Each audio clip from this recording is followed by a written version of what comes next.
Hi అండి, welcome to our channel. ఈరోజు నేను చేయబోయే రెసిపీ సేమియా పాయసం. సేమియా పాయసం అందరూ చక్కెరతో చేస్తారు కదండి. చక్కెరతో చేసిన తర్వాత ఒక గంట లోపల మళ్ళీ చిక్కబడిపోతుంది కదా.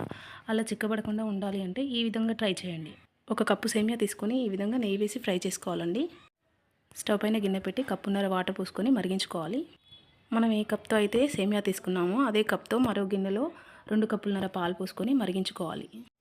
ముందుగానే వేయించి పెట్టుకున్న సేమియాని వాటర్లో వేసి ఉడికించుకోవాలి.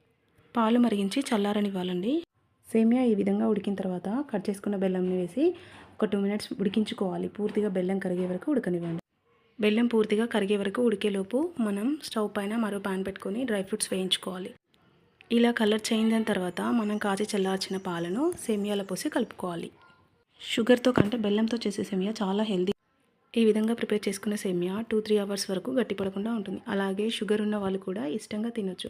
మనం వేయించుకున్న డ్రై ఫ్రూట్స్ వేసి కలుపుకోవాలి.